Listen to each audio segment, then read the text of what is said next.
Costco. Don't ever go to Costco when you have a live scheduled. It's a bad idea. But anyway, as soon as Marcus is back, we'll have. So we have Clearwater Chad today. Yep. He looks like he's out in the nature, and we have Joe. Joe, I'm going to butcher your name, your last name. Just Joe is fine. Just Joe. Awesome. It's just, yeah, I'm not even going to try. But anyway, so we have Joe and Clearwater Chad. And what we're going to talk about today, guys, is we're going to talk about what our favorite foods are. There's a lot of people last week we talked about food and family. Oh, she's got it right next to her. So what is that, Joe? You're still muted. There you are. That is my dinner. Oh, okay. Because it is 7 p.m. here. Oh. And yeah, so it's sausages and potato in gravy with apple. Ah, well, you sent me a great recipe. I'm looking forward to trying it. Are you back, Marcus? I'm going to bring you on. There you are. Hello, Marcus. So we have In Theta joining us as well. Marcus? Yeah, for sure. Awesome. I have been wanting to get with you because I know you and me need to talk about some Cajun stuff. Yeah, I made a gumbo. Just finished man, it lasted a long time. Did it? I froze it. We ate so much, we got fat.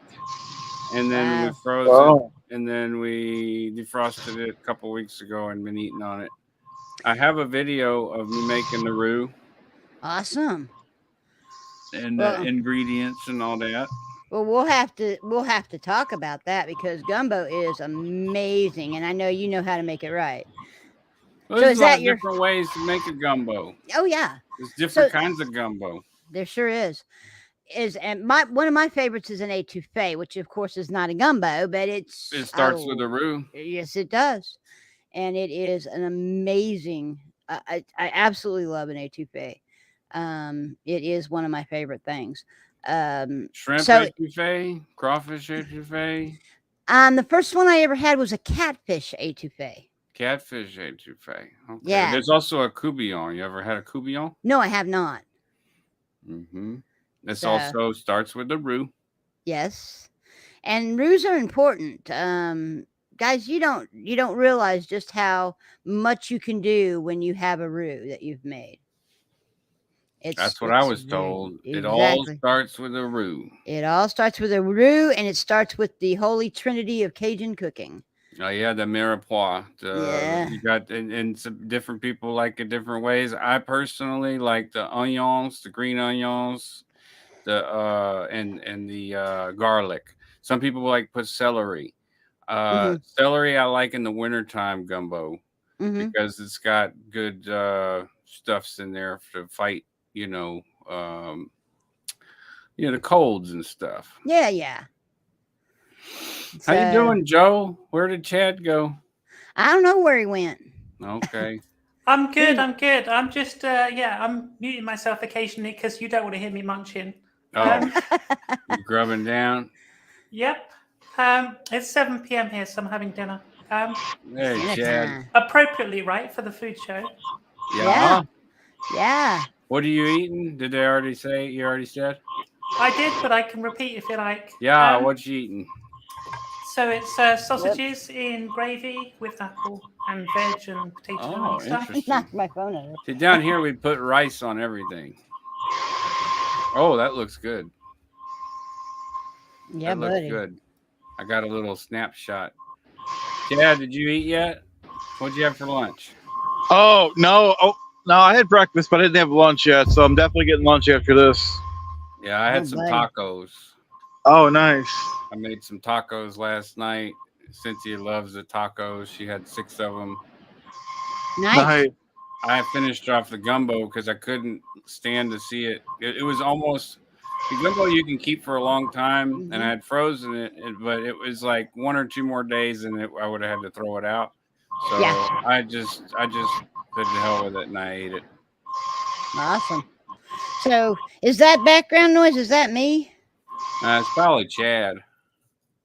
Yeah, it's Chad. I'm gonna mute myself until I Okay. talk. Okay. Yeah, it's having a gumbo. I mean, gumbo's basic for Louisiana cooking. And obviously it's one of your favorite things, correct, Marcus? I mean, it's one of the easier things to Mhm. make. You know, when you make coubillons and étouffées and like shrimp creole and stuff like that, the roux, there's different states that you want it to Mhm. be at Mhm. for what you're making. And gumbo is easy for me because you It's a just dark burn roux. it. You just It's a burn dark the roux, roux. yeah. Yeah. Yeah. You burn the So flour, but with the coubillons and the étouffées, it's a lighter roux. mhm. And getting it just the right color and just the right, affects the Mhm. flavor. So, Yes. but what I love is putting the mirepoix or whatever, your onions and your garlic and your stuff in there in the roux with the oil and hearing the caramelization happening Yeah. Yeah. and smelling that. Oh my God. The Nothing whole better. house smells like it. Yeah. Nothing better. Yep. So, I put yeah. chicken and sausage in mine. I'm real simple. Some people do seafood gumbos. I got a good friend who can cook a hell of a seafood gumbo, but I myself am not confident enough to season it all correctly because seafood is different. Yes. Yeah, well, I mean, it has the key to seafood is making sure it's cooked, not overcooked, because seafood gets fishy or gummy or, if it's overcooked. And so and then you need to have a different seasoning base Yeah. to And run that's on what I'm not competent and familiar enough it. with, like Mhm, the seasonings that mhm. are used. Paul Prudhomme makes a really good product. Yeah, This is called Seafood Magic, yeah. and I like it on like catfish, or I'll mix it Mhm. in with my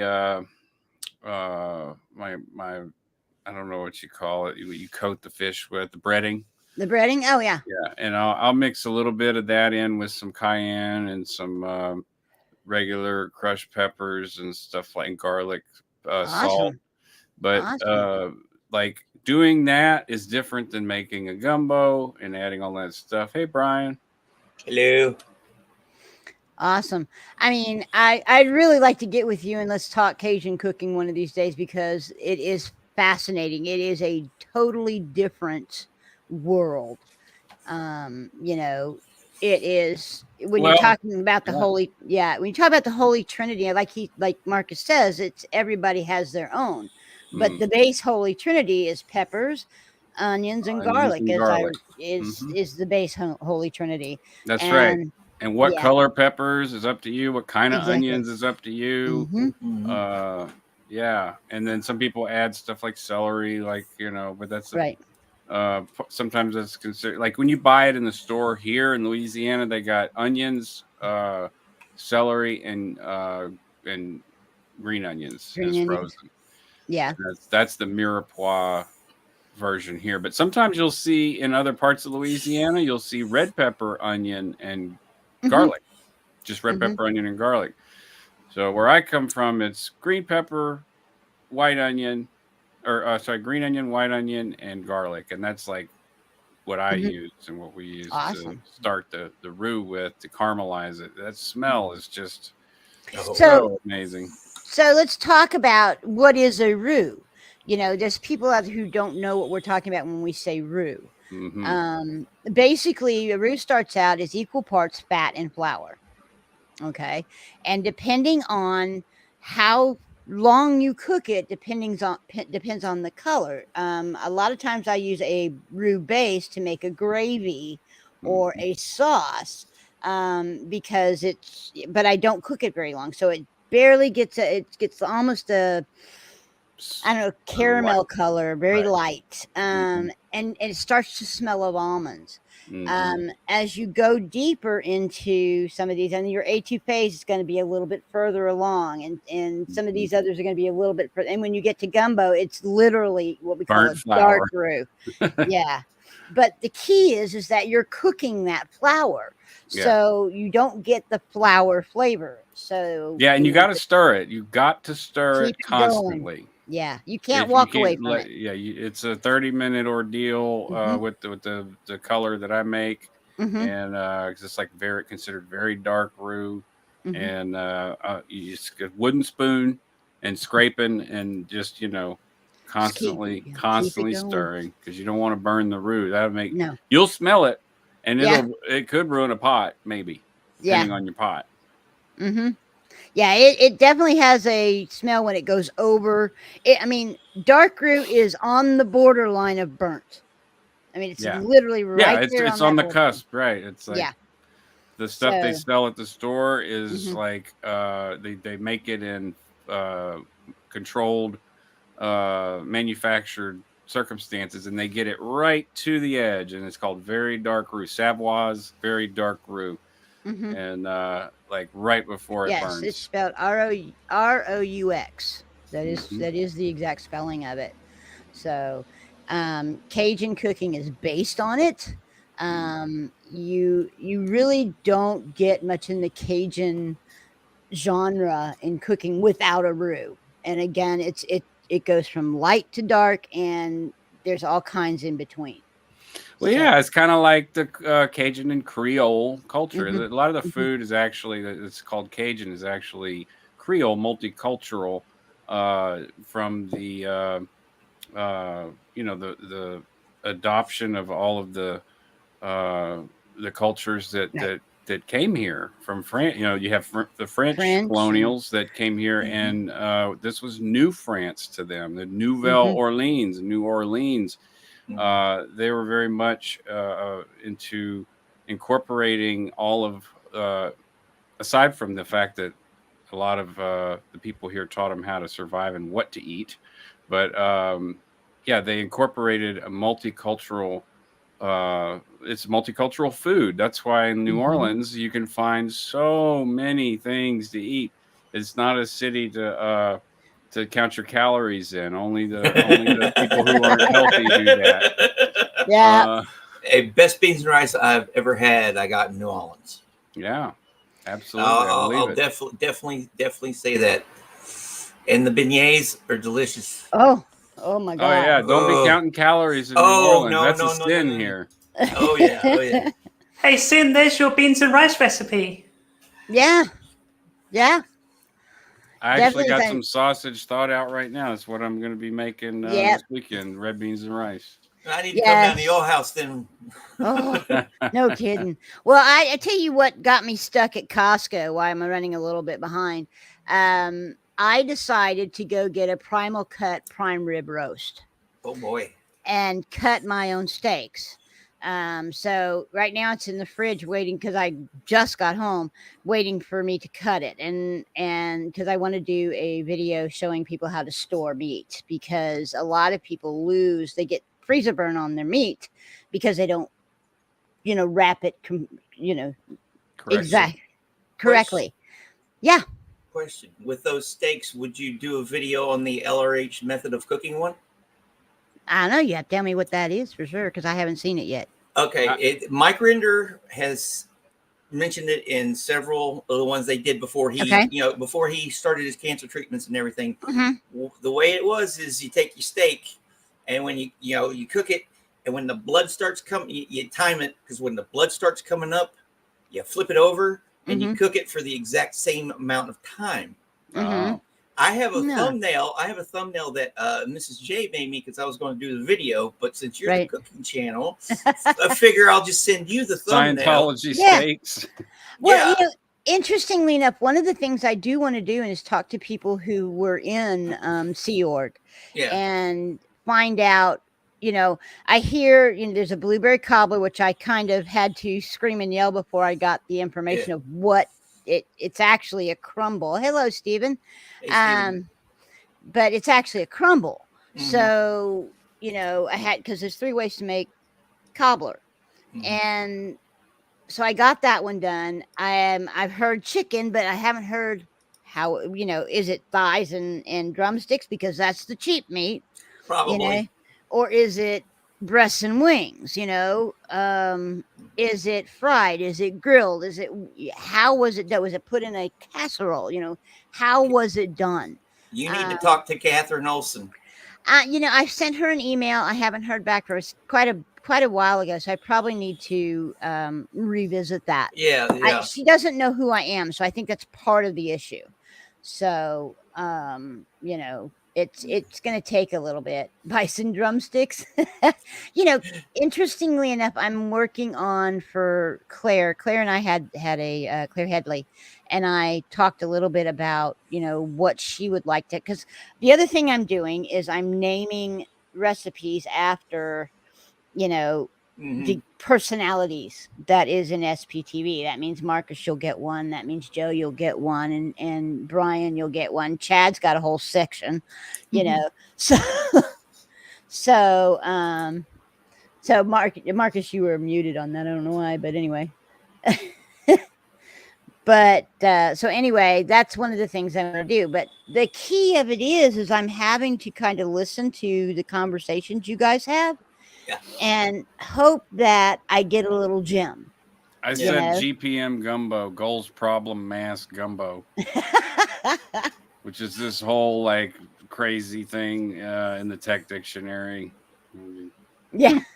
Goals problem mass. Goals problem mass. It's a whole stupid thing, man. It's like, goals problem mass. It's one of these things that turn you in on your head and just get you all twacked out. Oh no. Yeah, they handle that in auditing. They're like, do you have any GPMs that you'd like?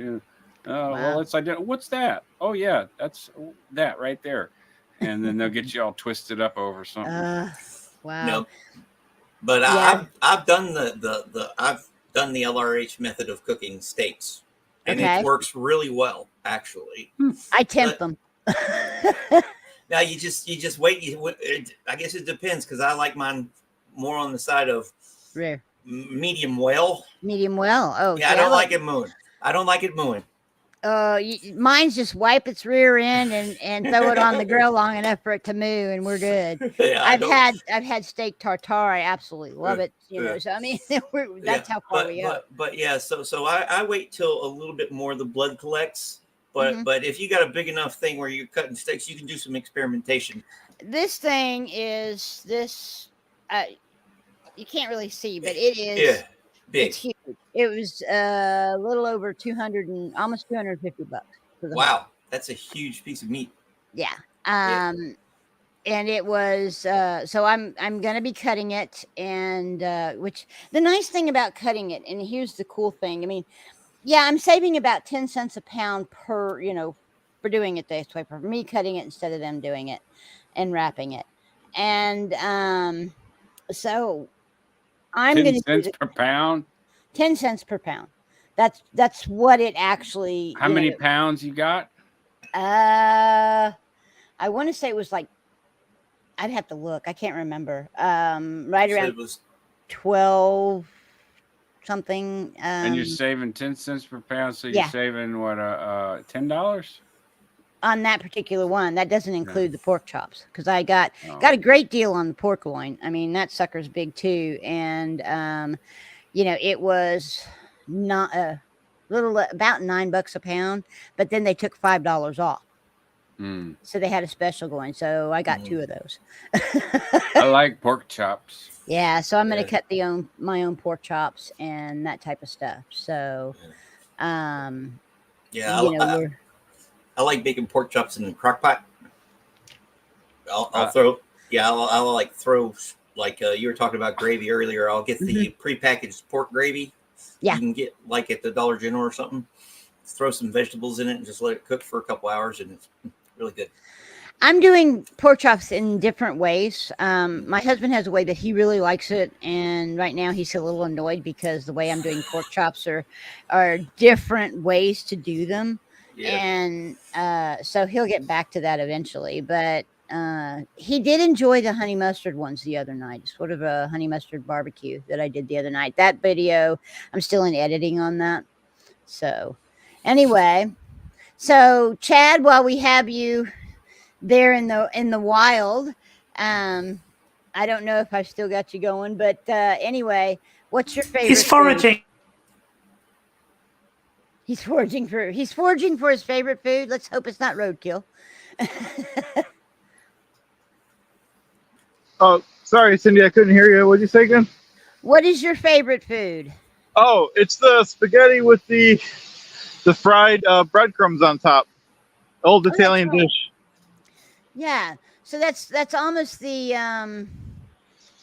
it's almost the Musco type thing. I did the Musco spaghetti casserole, which I didn't put breadcrumbs on top, but I can. You know.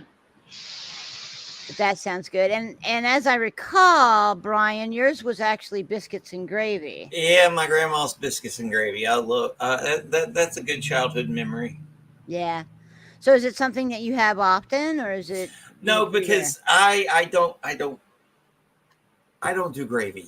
I'm too impatient, and like when you were talking about the roux earlier, the few times I've tried to do it, I messed it up. So I'll either get the prepackaged stuff, or they do that stuff down at the store, and I'll get them. But it's nothing like my grandma's.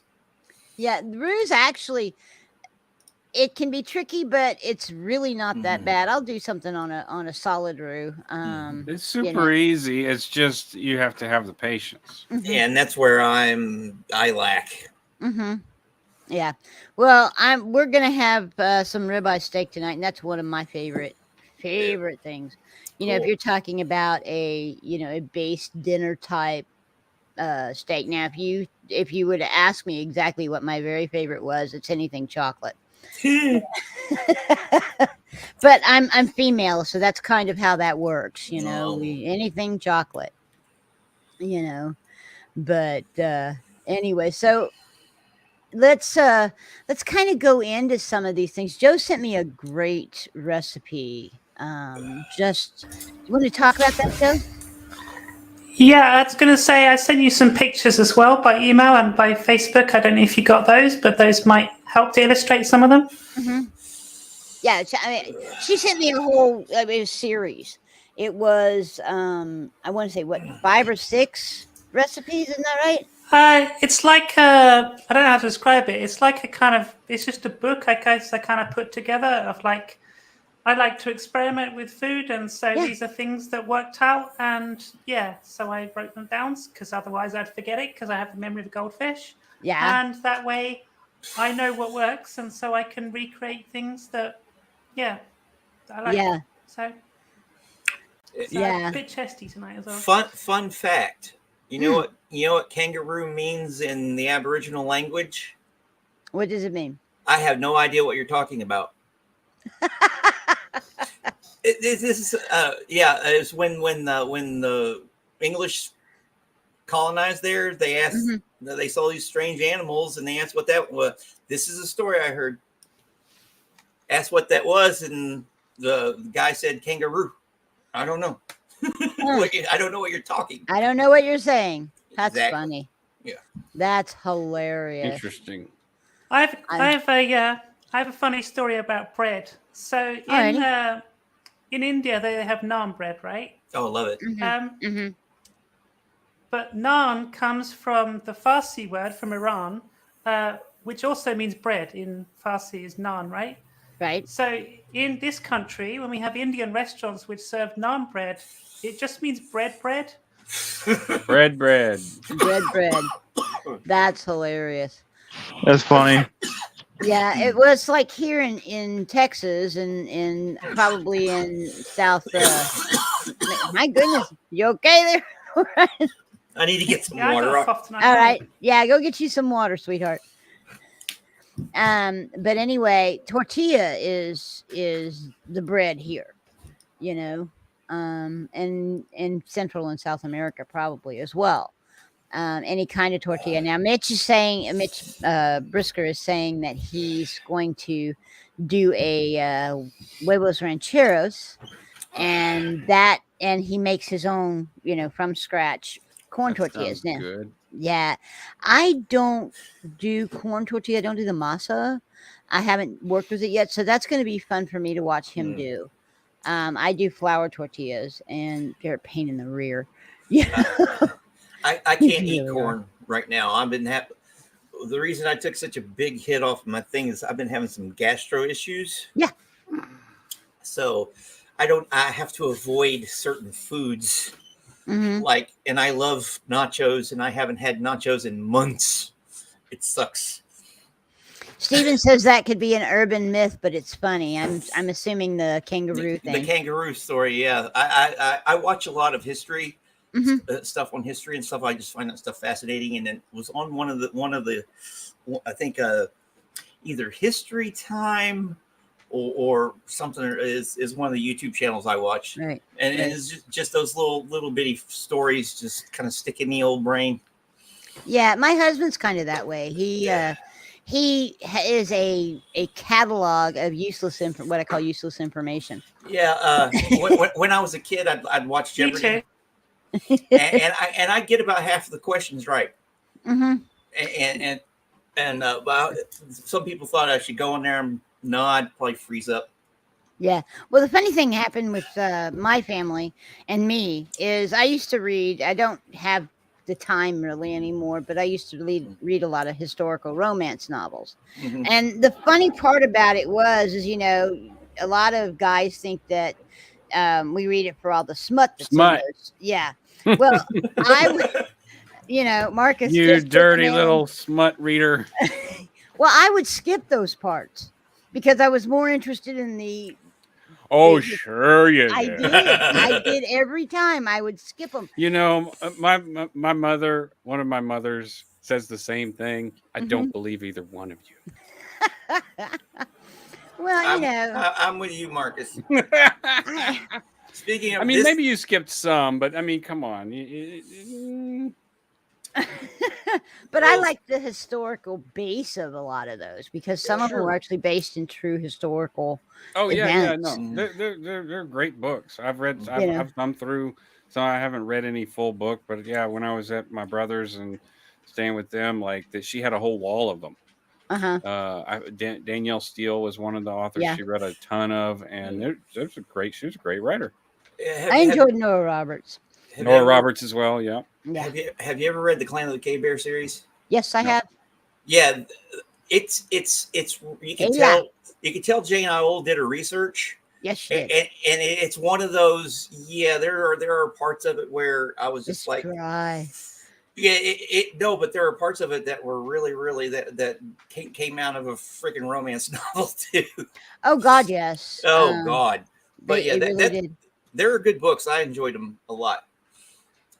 Yeah, it's been really interesting, and I did enjoy reading those, but it was mostly, I'll be honest, it was mostly for the historical. Of course, there was two things that would happen. It would be I would read those books, and then I would get caught up on current events when I would go visit my mother's family, and because they were very, very current event oriented. And so I would get back to school after, say, Thanksgiving or Christmas, and I would know all of this stuff. And they're like, where did you, well, I heard my grandmother said something about it, that type of thing. And my grandmother, my aunt would argue over, because they were like polar opposites. Really funny. But yeah, it was interesting, but a lot of the historical stuff, and to have some of them describe some of the things they were eating was interesting as well, So Stephen has some information here. Squashing my good time, huh? And anthropologist Walter Roth wrote to the editors of the Australasian. Yeah, try to say that one. Australasian. Australasia, yeah. Okay. Australasian. I'm glad somebody could say it because I was stuck. Anyway, to set this record straight, kangaroo, he said, is clearly derived from gangaroo, meaning black kangaroo. And then he continues. In the language of the, oh God, I'm not going to be able to say that one at all. Goo. Wow. Hold on, I'll help you. Ymir. Yeah, Gugu Ymir. Yeah, something like that. Ymir. Those people. of North Queensland. It is their name for the eastern gray kangaroo, but the lexicographers took no note of this until 1972. And we continue. When linguistic anthropologist John Haviland began his work on those guys and was able to confirm the kangaroo etymology. Interesting. Wow. Learn something new every day. That's amazing. Wow, Stephen. You're even more you're even more a bigger font of useless information than my husband. Congratulations. I mean, people of the internet. I mean, like, there's just there's somebody in the community that knows something about something that no one else does. It's like you talk about Stephen is very, very bright. I can tell because he does. I've kind of seen him in other chats and enjoyed his information gathering and giving. There's certain things that certain people talk about. It's like my husband likes to talk about flying, and he likes to talk about the Navy. Well, he's a former Navy SEAL, so yeah. So you never again volunteer yourself. But anyway, so he was one of those guys.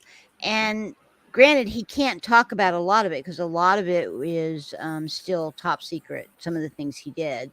Back when Discovery Channel was doing the Navy SEALs things, there was a couple of stories that he had told me prior to that as I was watching this, I'm going, this is really familiar, and find out that he was one of the people involved in it. So it was kind of interesting. But, on the other hand, you asked me about, there's a racehorse back in 1973. Some of you may recognize him. His name was Secretariat. You say something about Secretariat, and I can tell you the day he was born and what time and where, and everything about him, what his times were when he ran the Triple Crown race. I mean, those are the things that I can talk about with some pretty solid knowledge. So, everybody has their niche, their things that they talk about that they really know that they're interested in, they study. Some people have a lot of things, and some people are very limited in that. Well, and some people just, are on the internet and will Google everything, Yeah, I mean, I do that. Like if someone's on a stream and we're trying to figure something out, like, oh, well, this may be that, and it may just be like Stephen was saying, like a wives' tale or whatever, urban legend. Yeah, so like I'll Google that real quick, and figure it out. I mean, it's just Google it's just a Google away, man. Yeah. You, as Stephen hears, as I say it again, I have a PhD in everything from Google University. Yeah, there you go. That is the truth. There's a lot of people out there that have the same PhD. My husband being one of them. And it's really funny. I'm busy listening to Aaron, or I'm busy listening to you, Marcus, or listening to somebody on doing a stream. And here my husband comes behind me with telling me about, God knows, Enhada, whatever her name from ABBA. And I'm like, So it's really kind of funny. And it's a lot of fun, though. So one of the things that I was thinking about is that y'all have noticed that groceries have become incredibly expensive. Oh, yeah. Oh, yeah. I mean, I can remember, not that long ago, I would spend $150 and have a full cart. Now I spend $350 and my cart's half full, those type of things. Yeah. And so, I think basically what we need to do is go back in time. I mean, there was a lot of stuff during the Depression. People had to figure out how to live and how to eat during that. I think the expression is called gear down. Gear down, yeah. I that came from I remember reading that in a book that for the exact same concept, And coming out from living out in the country, I grew up with gardens. I don't do any gardening right now myself, but I've been thinking about it. Like I build these, what I call elevated gardens. I'll have to send you pictures of it there. Basically for lazy people who don't want to bend over and weed, and stuff. So I built one for one of my best friends. And if you want one, just let me know. I can build them to whatever custom you want. But anyways, that's what I'm thinking about doing myself. Yeah. I actually, where I live, the HOA group of people will not allow us to put anything garden in the ground. So I am hoping we're going to start it probably the first of the year, start getting everything together for it. But I want to do a raised garden like on my back patio. I could build you one. You could. Yes, I could make. Yes, definitely. Yeah, I'm thinking about doing that. And I really want herbs. I mean, herbs are my big thing, although peppers and potatoes and, the broccoli and beans and that type of stuff I really like to have. Nothing's better than that fresh, really fresh vegetables and really fresh meats. Unfortunately, I can't keep chickens on my, in my yard or any of that because they just won't let me. I grew up with all that stuff. It was like I never realized how unique of an experience that was until I started going to school, and all the kids are bringing Lunchables, and I'm like, I've got like green beans and some blackberries and some cut up squash. And I'm looking at them, and they're peeling their plastic off of their Lunchable, and they got like a snack and a snick. I'm like, man, I kind of feel like I'm getting screwed here, but I really liked the green beans. I would come home after school and just pick them off the vine, and that would be my after school snack. But not everyone grew up that way. Even here, the kids were like, what is that? They didn't know if it was food. Yeah, I grew up back when I lived in Florida. When we moved to Orlando, the house that we had was the backyard of a citrus growers plantation. Everybody had like orange trees in their backyard, but in my backyard, I actually had a grapefruit tree, had a navel orange tree, a tangerine tree, and what they call a juice orange tree. So we had, these 4 trees. So I would just get all that stuff off the trees and have oranges. And I didn't realize how unusual that was until we came back to Texas. And it was really cool. Hi, Whitney. Where in Texas are you? I am in Central Texas, close to Austin. Okay. Yeah. So, a little bit different climate, almost getting close to the west over there, a little dry. You got the tumbleweeds.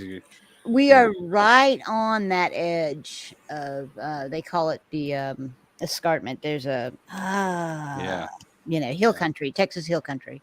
Right. Yeah, I'm quite familiar with it. I lived in San Antonio for almost 4 years. Yeah, I remember that. Yeah. Steven says, you think groceries are expensive? Try having my job where I'm always on the road and eating in restaurants. Honey, I lived 7 years in an 18-wheeler with my husband. Yeah, I know. And that was actually, I was in the truck with him when I was diagnosed with type 2 diabetes. And you want to talk about, and that was that was in the late 90s, early 2000s. And these truck stops have become a little more conscious of what they're feeding people. But at that time, a little, we're talking. Man. You can get food poisoning so easy. But the bad thing was I had actually gotten a menu from each individual, Flying J, TA, Petro, all of the truck stops. Yeah, the major chains. And I sent that to a nutritionist who was supposed to be helping me try to get, work with blood sugars. This is when I first was diagnosed. So I had no real idea of what I needed to do. And I told her, I said, there was a day that I sat there with the menu in front of me and cried because I couldn't find anything to eat. You know, there was nothing that was on that menu short of the salad bar, you know, and even that was iffy. Yeah. You know, to eat. And so I sent her all of these, and she was going to try to come up with a menu using the menus that she had. And she came back to me. Uh-oh. That's me. She came back and basically said, I can't find anything for you to eat either. And so it was at that point that we got a mini fridge in the truck, and we got a microwave, we had an inverter. I had one of those cook pots, you know, the ones you plug in and it boils water. And we started cooking out of the truck. So that was an interesting time, you know. I found a picture of the elevated gardens that I built. I'm gonna share it with you guys. Okay, you have to tell me how to do that because I don't know how. I can do it right here. Okay. I just got to find the thing here. Okay. Find the ting. Got to find the thing right there. You find the ting you. So we can look at that us. So Marcus, do you do a whole lot of Cajun speaking? A lot of people, I love the Cajun language. I was just speaking some Cajun, but it's translated to French. I mean, translated like how you would say it in English if you were talking Cajun. Be like, right. You know, how are you doing? You. Mm-hmm. You know, Brian's going to get that thing up on the screen for us to look at us. Okay. Yeah. Yeah. There's a lot of repetition going on there and a lot of inference in the language. It's a lot of, it's almost a Yoda. Yeah. Yeah, kind of. It's like a little swamp Yoda or something, but we kind of like a swamp Yoda that got whooped upside the head with a baseball bat, kind of. You know? Yeah. Kind of squirrely, don't really know. You meet a real Creole or Cajun. Okay, yeah. I think since did you see it pop up there in your studio? There. That awesome. That actually looks really cool. Yeah, I built that for someone I shouldn't have had feelings for. That's very nice. You're ruined. Yes. That's very, very nice. Yeah. So good job. Yeah. I put a lot of work in it. Yeah, it looks nice. That's all nice. That's actually burnt. Oh, nice. The black part.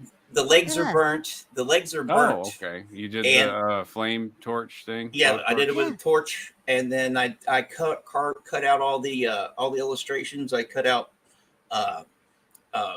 templates for, you know, with cardstock and all that stuff. Yeah, and that the paint is actually glitter infused spray paint. Awesome. So if anybody wants a raised garden, contact me on Facebook. Contact Brian on Facebook, and y'all talk about it. So I do more than write. Very good. How's that book going? Oh, the book's done. Well, the book's done. No, I know it's done, but how's the sales going? I've sold a whopping 15. It's a very niche thing. You know how many records I've sold? How many? 0. 0. Oh no. But I have been reading this. And? It's pretty good so far. I'm about halfway through it. A lot of the stuff she goes over, because I've been watching Scientology for a while. I like, you know, the stuff that she mentions. I'm like, I already know this, already know that. You know, I already know a big part of her story, but still her writing style is very informal. Right.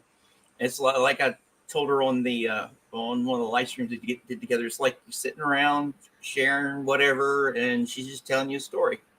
Awesome. So greetings to Tune Brain Cells, and I'm sorry you have to go, but I totally get it. Thanks for coming in for a short bit. But anyway, yeah, it's to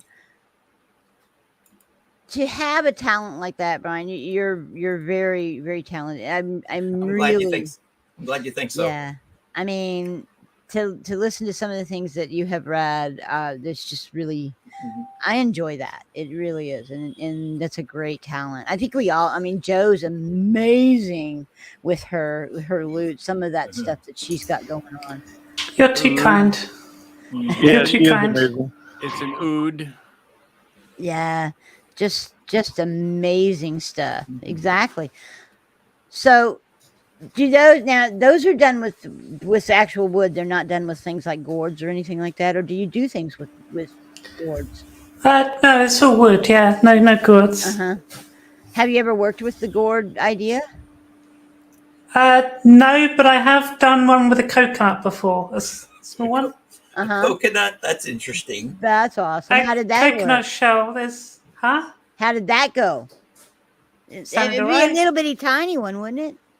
Yeah, it was a tumbi. It was like Oh. do you know Bhangra music? No. Oh yeah, Okay. I'll be jamming that stuff in Broadmoor. Like I'll be jamming that, rolling down the street, and people be like, "Yeah, yeah." Hey, there's parts of London you should come to. They'd love it. Anyway, the solo instrument on that is called a tumbi, and it's like a one-string thing that's made of a coconut. So there's one of those I made. Cool. Oh. Well, have you ever worked with zebra wood? Yes.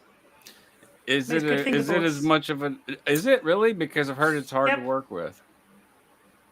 Well, the grain can be a bit difficult to plane and stuff, but once it's like, once you get it nice and smooth, it's really strong. So it's. Would you say it takes longer to get it ready than say a regular fretboard or something? If you're going to use it for that. Of what wood? Of the zebra wood, like compared to say something like maple or rosewood. Yeah, maybe a little bit longer to like plane it and sand it smooth, but yeah, eventually. Is this food? Is Steve trolling us with this comment? Isn't working with zebra wood illegal? I don't know. Well, a lot of the woods are illegal now. Like when I went to the Taylor factory, not in the UK, it's not. Oh, really? Yep. Okay. So but exporting it might be difficult. I know the Taylor factory had stocked up and bought all the wood that they could that was about to be illegal, and there was just pallets and pallets of it. Koa. Yeah, he's trolling us. He's always trolling us. Yeah, okay. That's what he does. That's what I thought. Don't feed the trolls. You know how. Yeah, I know how it works. Are you talking about the zebras that walk and kind of sound like mules? Yeah, he's talking literal zebras. Oh, I get it now. Zebra wood. Yeah. He got you, Brian.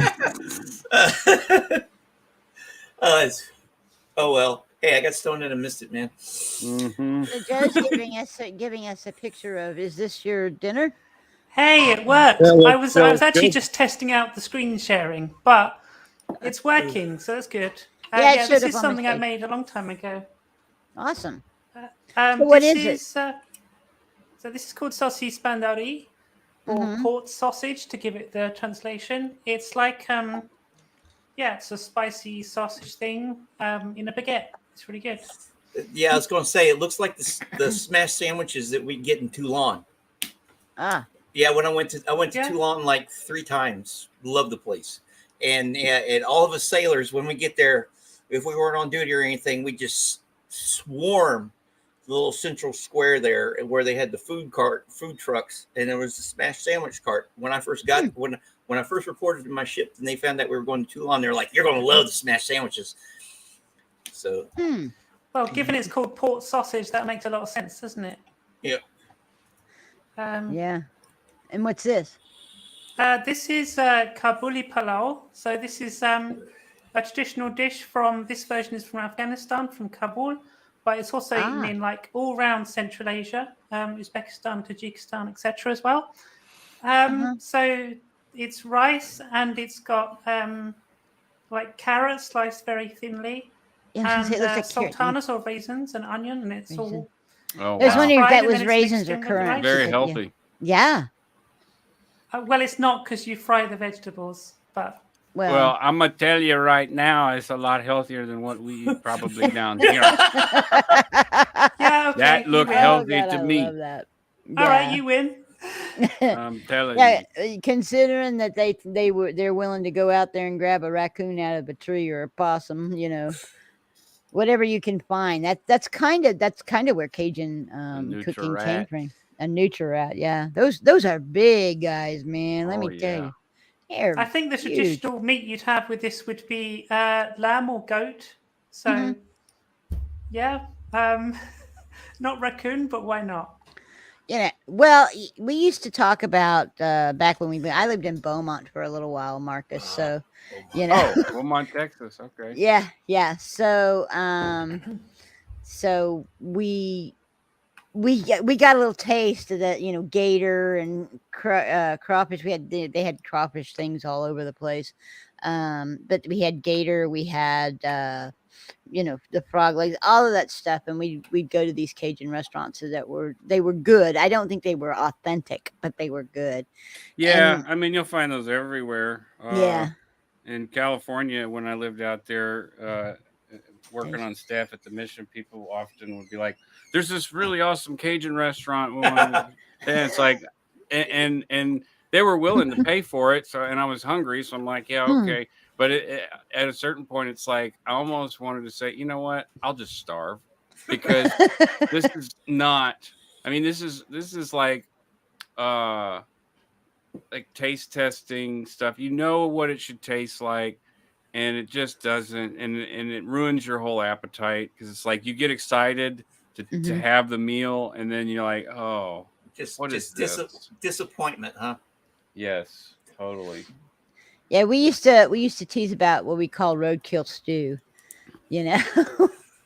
But in times I got cousins that'll do that. I mean, they'll go. They live out in Creole parishes, and ain't much there except a camp. And they'll go out and just grab whatever. There's a lot of stuff that there's no limit on, like hogs. No limit on that, and they will kill some hogs. Yeah. And just go out and field dress them and have a cochon de lait right there, or take some of it, cook it, and then bring it to meat processing. Right. A lot of fish, whatever you can get. Turtle sauce piquant. Right.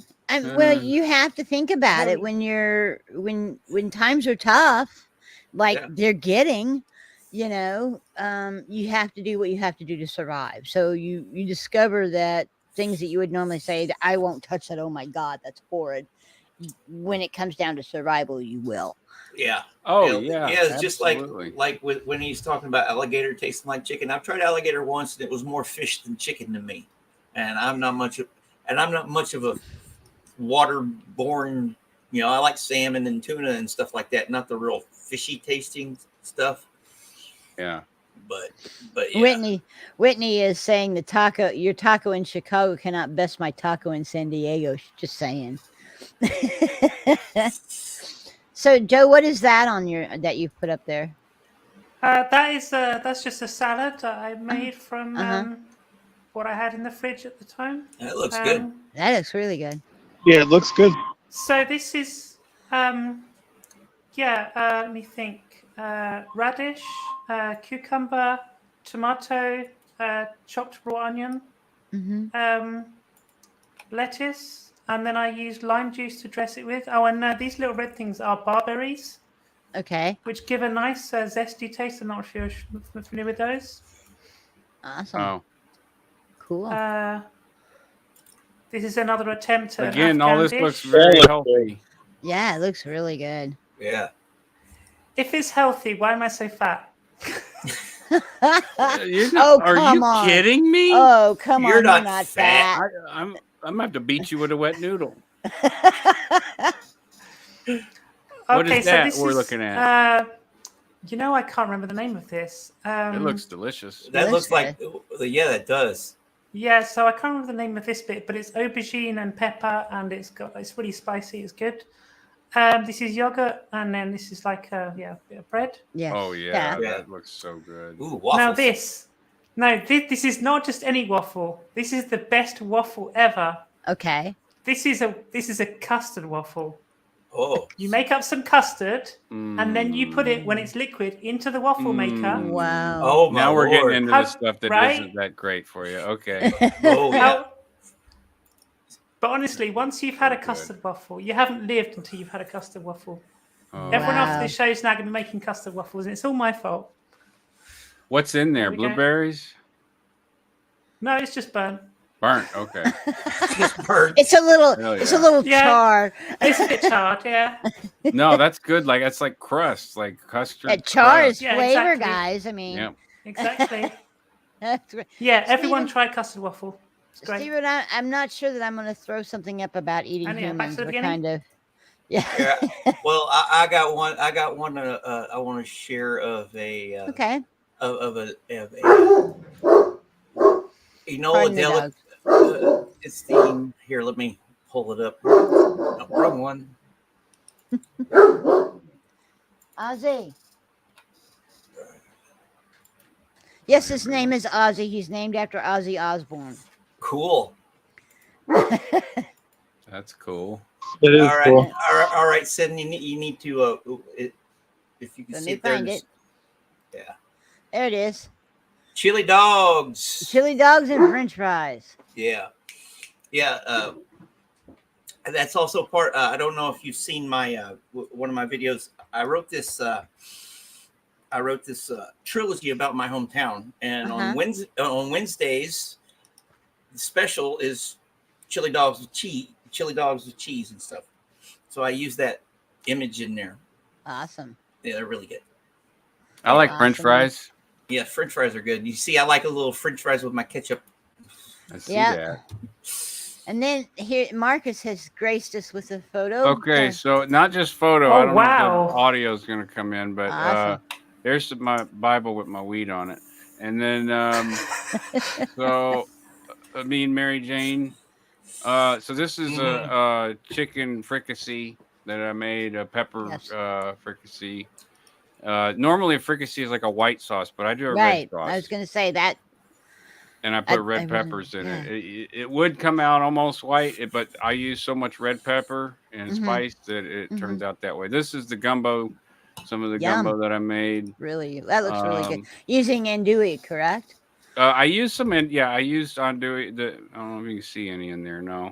Yeah, I was going to say I didn't see it. No, it's in there though. This is me boiling the. Oh, yum. So you can see how dark that is. Yeah, and also all of the meats and stuff that are being cooked. You can see the all the good stuff coming up and forming this like thing on the top there. That I wanted to show that. We're going backwards in time here. That's the beginning of it. It's closer to the beginning of it. Yeah, this is starting to boil, and that's the andouille right there. Right. Yeah. And here's another boil. More boiling. You see, you boiled that. You see. Yeah, you got to boil it. This is early in it, and you see all the little bubbles. Yes. This is the mirepoix doing its thing. Right. And making the flavor and caramelizing further into the roux. Yes. Here's some of the seasonings. Right. You know, people always ask me about seasonings, and I don't measure my stuff. So, you know, I'm giving you perspective here on eyeball. Yeah, you know, you take that, you stir that, comme ça, like that, comme toi, and you get yourself a little gumbo going, and then you can feed a whole bunch of people. Oh, yeah. We used to have... you get the boil going like this. I hear the audio right there. Oh, you can hear the audio? Yeah. Yeah. You get that boil going like this. Like that. And it's almost like... I don't know. That's awesome. Sugary sauce. There's a lot of sugar in this. I do add, for that, I do add some... you don't need both. Sauce. You don't need either. I use the Kung Pao You sauce. do need to have. And I use the sauce. what I'm is not it? making the sauce. So that's Szechuan. you just deal with So that. I put a little Szechuan and a little Kung Pao. Put a little bit of that. And This is how it some starts. little bit It of just that. starts with virgin olive oil and chicken Chicken, and right? some Flip it onion and over some again. garlic Some pepper. and pepper. Garlic and pepper and Plenty really fricassee. simple. Really simple. Yeah. Yeah, that's hilarious. Yeah. That is really good, and I love listening to you talk about that. That was really cool. Oh, Chad! I just saw Chad came back. There he He's is. back. Thanks. But yeah, when you're talking about cultures, and like my culture is Southern, the old South, the Same here. Texas, that type of stuff, and then you have Chad's having issues. Then you have Marcus, who has that wonderful Cajun culture, and that you know colors the things that he makes. And color Joe, is a great way to describe it because Oh, Cajun yeah. is Creole, really, and it's white, black, red, brown, yellow, all the colors. yeah. Yep. And then Joe has experience, all over the place. It's very interesting to see the things that you have experienced, Joe, because it's not something I ever have. And food is something you experience. It's not just, oh gee whiz, I'm going to eat. It doesn't. It's not just to keep you alive. It's an experience. Oh, totally. Yeah, I love to try different cuisines, definitely. Yeah, that's one thing I made sure I did in practically every country I went to, was to at least try some of the local restaurants. Because every country looks the same inside of a bar. Yeah, that was one of the pieces. That's what one of my RDCs said one time. When you go out there, have some fun, experience the cultures. There's some crawfish. Oh yeah. That was the first. That was the first harvest of 2021. Nice. And that was right after the hurricane, so wasn't a big harvest. Normally that table will be completely full. Covered. Yeah. Mm-hmm. When you're talking about a good Cajun boil, it doesn't get much better than that. It's good. Yeah. All right, I gotta get going now, but all right. Thank you for having me. Sharing the food, Joe. Amazing. Your stuff looks way more healthy. Your stuff looks way more delicious, so I guarantee you, Southern. The stuff you put up there, Joe, looked really good too. It did. Yeah, Thank it looked you. good and healthy. And since Juliana can't join us tonight, I want to say everybody's got to try feijoada as well. Feijoada? What is that? Feijoada. Look it up. It's Brazilian. It's amazing. Feijoada. Do you think I know how to spell that? Let me put it in the chat. Feijoada. Right. That's funny. So there we go. Feijoada. Thank you. So Max says, my kind of surprise, do I need coconut milk or not to make it less spicy? For what? I'm not sure. Mac, you're gonna have to say. Add more spice. Always more spice. But some people can't handle spice. I'm one of those that really have trouble with spice, which kind of. I had to cook for my kids too, and you have family. You probably have kids and grandkids, yeah. So you gotta kind of lower the heat for them. Yeah, and I really wish that I could handle the heat. Myself, I have ever since I lost my gallbladder, it's one of those things. Oh yeah, that's different. And Black my youngest son has some really issues with acid reflux. And I mean, it's incredibly bad, and I think he's actually borderline ulcers sometimes. So I have to be very careful of spice, of heat, which I miss because of it's not the same to have blackened chicken or blackened fish of some sort, or any of the blackened stuff without plenty of cayenne pepper, to be quite honest. Right. It's just not the same. And so that's rough. And some of the Mexican stuff that I do a tortilla soup that you guys will see here eventually. That is really good and you can be pretty spicy. And What we did was we just dropped sour cream in it and stirred it up, just Yeah. to settle it down. So, I mean, so when you're talking about something that's spicy, if you got something that's too spicy, throw some sour cream or some milk or, a yogurt, that type of stuff. That's kind of If it's a why stew, you can do potatoes too and pull some of potatoes as that out. well. Mhm. Yeah, and if it's too salty, you can use potatoes. Potatoes, yeah. Yeah, that's one of the things that can pull the salt. A lot of times people will throw too much salt in or not think about it, and then all of a sudden, You it can always reduces. add, but you cannot take Not take it away out. salt. Oh no. Yeah. Yeah. Well, I think that's all of that's a general rule, is that you could. That's why a lot of people will get salted butter. I do not use salted butter I don't at either. all. I always get unsalted. Yeah, always unsalted, and the reason Well, there is wasn't an because option for me for a long time, and all they had was butter, and it had salt in it. salt in it. Yeah, but it's another one of those things where you say, okay, so you've got salt in your butter. What's that going to do when, say, something reduces, and now you've got a whole lot of salt? What are you going to do? Yeah. So yeah, Witness loves a good crawfish boil. Yeah. I think I don't know anyone who don't. Oh, I don't either. I think the last time I went to anything like that, we had these every once in a while, when I was in the Navy, we'd have picnics and they'd do stuff like that. And one time, I think it was on my last ship, they did a big vats of gumbo. Mm-hmm.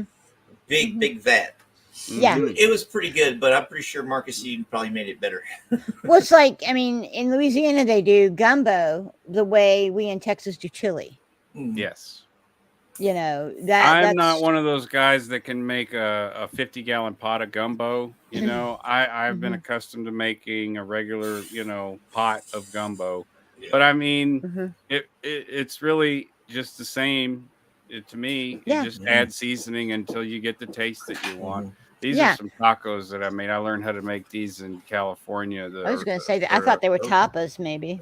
No, it's just looks like street tacos. Yeah, it's essentially street tacos with the lime pico. That's what's on the top, and you put you chop up some onions, you chop up some cilantro and some tomatoes, and then you squeeze some lime and put it in a Tupperware and let it sit for a little bit while you make your meat, and then you brown your tortillas, and those are there's like a double wrap corn tortilla. I got used to the corn tortillas and the harder flour tortillas when I was in California because they're just so handy. Big old burritos is just like I don't like. I got away from it in California. I was like, these are so convenient. They were cheap and in your hand. I mean, it fits in your hand, and you can eat it real quick. Like you're on your way somewhere, you pick up a couple tacos. Awesome. And yeah, I would continue to share, but I'm going through. I don't want to share anything. I hear you. NSFW. There is one more thing. What is this? This is a curry that I made once. And I've done curries on and off for years. It's just I'm not an expert at it. People seem to like them, but I always find that I'm dissatisfied with them. This is a yellow curry that I made. I just baked it in a dish. And it was, a lot of vegetables. There's green beans in there. There's carrots. There's chicken. Well, curries are based on vegetables, I do believe. Yeah. And I just took some mild curry, some paprika, and there's actually there's so many spices involved. I thought Cajun's stuff was hard, but like when I started looking into Indian food, I spent like when I first tried it back in like 2013 or 2014 to make Indian, I went to the store and I think I spent $50 on just one recipe to have the spices. Make everything. Like you had coriander, cumin seed, regular cumin, paprika, chili powder, multiple types of paste, which I'd be interested to know how to make the paste, like the red pepper paste, the green paste. Yeah. Because that's something that, like, as a cooking, I don't know what you call it, like, ingredient that I would totally make. Yeah. Just to have, Yeah. The best curry I've ever had was actually made by a Bangladeshi. See, this is, oh no, that's not safe for work. Uh-oh. That's funny. Oh, Yep. you're fine. Yeah. Back in the so go ahead. Back in the late '90s, I knew this guy named Shagor. He was an international student at the UCA, and we became friends. And he would make us curry, and he dumbed it down for us, right? So we'd sit there eating it, and our eyes would be watering. Just like, and we're loving it, and he's laughing at us because he, like I said, he used probably a smidge of the spice heat for us that he normally would use for himself. Right. Yeah. So yeah. It's like Mac here, and I believe it's Sophia, but I can't swear to it. Yeah, it's Sophia. Sophia, yay! I remember the name. So Sophia says the food, I freestyle on the spice and might need coconut milk, but still worth it to get the heat. It's funny. I've in doing all of this online that I've been doing, the recipes that I've been doing, because I tend to eyeball it. I'm an eyeball, this looks good, throw it in there. And so now I'm actually having to measure what I throw in, you know what I'm saying? So that's been kind of an interesting thing, but a lot of people will eyeball it. My mentor is huge on eyeballing. He doesn't measure anything, because the reality of it is he goes by what tastes good. So, you taste it as you go. Right. So that's so I see you have another one up here, Marcus. Oh, it's just dessert. This is a creme brulee from New Orleans over at, this is excellent creme brulee. That's from Muriel's in Jackson Square, and then also have Jackson Square. This right here is bread pudding. Bread pudding. With like this butter pecan drizzle. It's amazing. Highly recommend Muriel's if you're ever in New Orleans at Jackson Square. Yeah. So Joe has a question from her channel. What is the minimum amount of time a good sauce should be cooked for? I don't know that there truly is a 42 minimum. minutes. Until it gets to desired thickness is kind of where I go. There is not a amount of time. Again, time is relative. That's one of the things you have to understand, that time is relative. The only thing that is constant when you're cooking is temperature. Okay? Because again, like I've said a few times, it's like I could say it takes 20 minutes to cook this roast in your oven. Let's throw that out there. And then Marcus comes along and he cooks it in his oven, and it's, it took 15. And then Brian comes along in his oven and it took 45. Okay. But the issue is, or the thing is that they're all the same temperature. So a lot of times what you'll see is that instead of saying, put this in your oven for 30 minutes, I will say, put this in your oven until the internal temperature reaches 165 degrees. That's the way to do it. If you're going to be technical about it, you need to measure the temperature. And as far as sauces go, you do have to sort of, with anything else, the more you do it, the better you get. Yes. And so if you make a sauce, it sucks and you hate it, then try it again and do it different. Yes.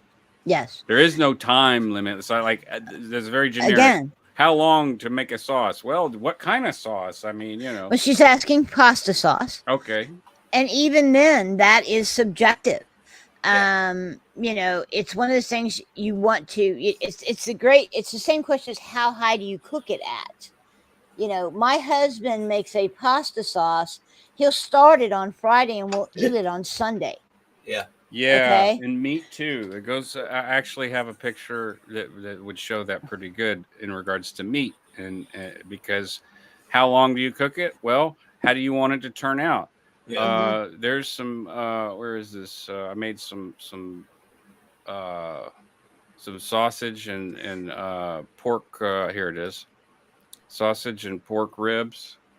And you know, if you go by the recipe, it says 2 hours, but I cooked this at 2 hours at 350 is what it says. I cooked it for 6 hours at 225 or something like that. And those sausages, like, you could almost just like lift them up and they break.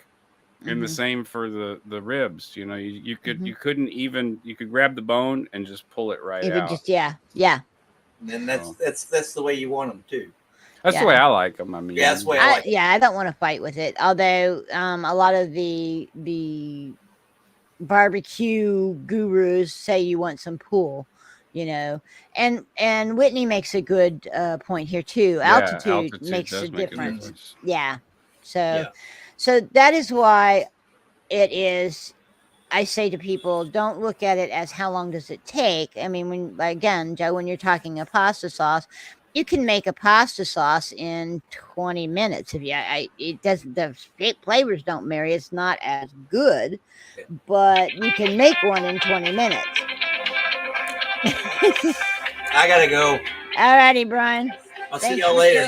Bye, Brian. Darling. Bye. But you can make one in 20 minutes, but then again, a classic one like my husband makes that comes from Sicily, it comes through his family. I mean, that's a 3-day affair. You know, there are people, Marcus can probably tell you how to make a gumbo in an hour, but it will take, if he wants to make a good gumbo, it will take, you know, however It takes many me hours. it takes me about 2-3 hours to make a gumbo. I'm impressed, Marcus. I didn't realize you did that much cooking. Yeah. Man, I mean, you got to. I spent a lot of time at home alone, so like it wasn't a whole lot of adults to cook. And once I got tired of ramen noodles and stuff, you know, I started asking Mom, "Hey, how do you make that? How did you make it?" She was working, and like, you know, started making food. You know, I'm lucky because all of my family knows how to cook. Alrighty, Stephen, thanks for coming and joining us. Don't forget to go to everybody's channel and hit like and subscribe if you haven't. We'll go through that here in a little bit. But Sophia says slow cooked is best. If you're talking barbecue or if you're talking stews, I would agree. But there are some things like stir fries and other types of food that are best cooked fast. You know, so if you're talking about, let's say, a brisket, I mean, 250 degrees for 3 hours, and then you wrap it, and when it hits 115 internal temp, and then wrap it. And the interesting thing is, once you wrap something, when you're smoking it, it no longer gets any smoke. So because you've wrapped it, it's that you've already gotten what smoke you're going to get. And so what I do, because if I had a pellet smoker, I would leave it out there once I wrap it, because you can control that temperature. Yeah, those are very accurate. I've very enjoyed nice using those. But I have a stick burner. Yeah. So, which means that temperature does this, you know, because you don't have anything that's truly controlling it. So what I do is when I hit that time and I wrap it, I actually put it in my oven at 250 degrees. And the reason I do that is I know I've already got my smoke. I've covered it so I'm not going to get any more. And I can control the temperature in my oven a whole lot easier than I can in my stick burner smoker. So when I do briskets, or I smoke ribs or turkey, I'm going to do a turkey here before too much longer for the Thanksgiving type of thing. Yeah. You will see me once that